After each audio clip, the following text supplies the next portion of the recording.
ಬಾಗೇಪಲ್ಲಿ ಶಾಸಕ ಎಸ್.ಎನ್. ಸುಬ್ಬಾರೆಡ್ಡಿ ಆಯ್ಕೆ ಅಸಿಂಧು ಅಂತ ಹೈಕೋರ್ಟ್ ಆದೇಶವನ್ನು ಕೊಟ್ಟಿದೆ. ಇನ್ನು ಹೈಕೋರ್ಟ್ನ ನ್ಯಾಯಮೂರ್ತಿ ಎಂ.ಜಿ.ಎಸ್. ಕಮಲ್ ಅವರಿದ್ದಂತಹ ಪೀಠ ಆದೇಶವನ್ನು ಹೊರಡಿಸಿದೆ.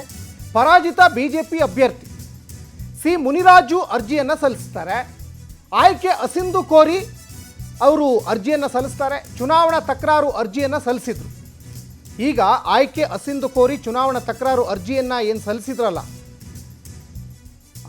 ಅದರ ಒಂದು ಮುಂದುವರಿದ ಭಾಗದಂತೆ ಈಗ ಕೋರ್ಟೇ ಈಗ ಆದೇಶವನ್ನು ಹೊರಡಿಸಿದೆ.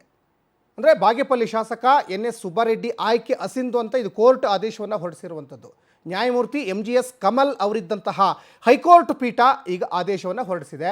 ಈ ಹಿಂದೆ ಕೂಡ ಮಾಲೂರು ಶಾಸಕರು ಏನಿದಾರಲ್ಲ, ಕೆ.ವೈ. ನಂಜೇಗೌಡರು, ಅವ್ರದ್ದು ಕೂಡ ಅಸಿಂಧು ಅಂತ ಹೈಕೋರ್ಟ್ ಒಂದು ಆದೇಶವನ್ನು ಹೊರಡಿಸಿತ್ತು. ಅದಾದಮೇಲೆ ಅವರು ಸುಪ್ರೀಂ ಕೋರ್ಟ್ ಮೊರೆ ಕೂಡ ಹೋಗಿದ್ರು. ಈಗ ಸಿ ಮುನಿರಾಜು ವಿಜಯ್ ಅಂತ ಘೋಷಿಸಲಿಕ್ಕೆ ಹೈಕೋರ್ಟ್ ಒಂದು ಕಡೆ ಚುನಾವಣಾ ಅಕ್ರಮ ಹಿನ್ನೆಲೆಯಲ್ಲಿ ಸುಬ್ಬಾರೆಡ್ಡಿ ಆಯ್ಕೆ ಅಸಿಂಧುಗೊಳಿಸಿದ ಆದೇಶ ಚುನಾವಣಾ ಆಯೋಗಕ್ಕೆ ಈಗ ರವಾನೆಯಾಗಿದೆ.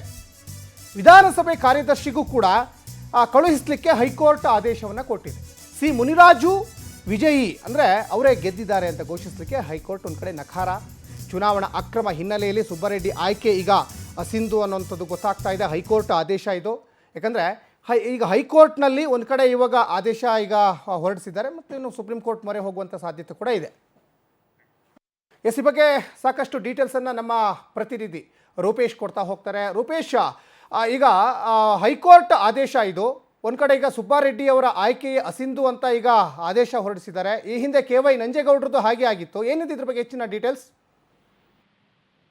ಸಚಿನ್, ಇಲ್ಲಿಗ ಪ್ರಮುಖವಾಗಿ ಬಾಗೇಪಲ್ಲಿ ಶಾಸಕ ಇಲ್ಲಿ ಸುಬ್ಬಾರೆಡ್ಡಿ ವಿರುದ್ಧ ಒಂದಿಷ್ಟು ಆಕ್ಷೇಪ ಇತ್ತು. ಏನಂತ ಹೇಳಿದ್ರೆ, ಅವರು ಚುನಾವಣಾ ಅಕ್ರಮವನ್ನು ಮಾಡಿದ್ದಾರೆ ಅಂತ ಹೇಳಲಾಗಿತ್ತು. ಇದ್ರ ವಿರುದ್ಧ ಕೋರ್ಟ್ ಕೂಡ, ಯಾಕಂದ್ರೆ ಬಿಜೆಪಿ ಪರಾಜಿತ ಅಭ್ಯರ್ಥಿ ಆಗಿರ್ತಕ್ಕಂಥ ಸಿ ಮುನಿರಾಜು ಅವರು ಕೋರ್ಟ್ಗೆ ಒಂದು ಅರ್ಜಿಯನ್ನು ಸಲ್ಲಿಸಿದ್ರು. ಈ ಅರ್ಜಿಯಲ್ಲಿ ಹೈಕೋರ್ಟ್ಗೆ ಕೊಟ್ಟಿದ್ದ ಸಲ್ಲಿಸಿಯಲ್ಲಿ ಆ ಅರ್ಜಿಯಲ್ಲಿ ಪ್ರಮುಖವಾಗಿ ಅವರು ಹೇಳಿದ್ವು ಏನಂತ ಹೇಳಿದ್ರೆ, ಚುನಾವಣಾ ಅಕ್ರಮವನ್ನ ಅನರ್ಹ ಮಾಡಬೇಕು ಅಂತ ಹೇಳಿ ಕೂಡ ಕೋರ್ಟ್ ಬಳಿ ಮನವಿಯನ್ನ ಮಾಡ್ಕೊಂಡಿದ್ದು. ಸಾಕಷ್ಟು ತಿಂಗಳ ಕಾಲ ಈ ಪ್ರಕರಣ ನಡೆದಿತ್ತು. ಹೀಗಾಗಿ ಇವತ್ತು ಹೈಕೋರ್ಟ್ನ ನ್ಯಾಯಮೂರ್ತಿಗಳಾಗಿರ್ತಕ್ಕಂಥ ಎಂ.ಜಿ.ಎಸ್. ಕಮಲ್ ಅವರಿದ್ದ ಪೀಠ ಒಂದು ಆದೇಶವನ್ನು ಕೊಟ್ಟಿದೆ. ಏನಂತ ಸುಬ್ಬಾರೆಡ್ಡಿ ಅವರ ಆಯ್ಕೆನೇ ಅಸಿಂಧು ಅಂತ ಹೇಳಿದೆ. ಈ ಮೂಲಕವಾಗಿ ಬಿಜೆಪಿ ಪರಾಜಿತ ಅಭ್ಯರ್ಥಿ ಸಿ ಮುನಿರಾಜು ಅವರು ಸಲ್ಲಿಸಿದಂತ ಅರ್ಜಿಗೆ ಈಗ ಗೆಲುವಾಗಿದೆ ಅಂತ ಹೇಳಿ ಹೇಳ್ಬೋದಾಗಿದೆ.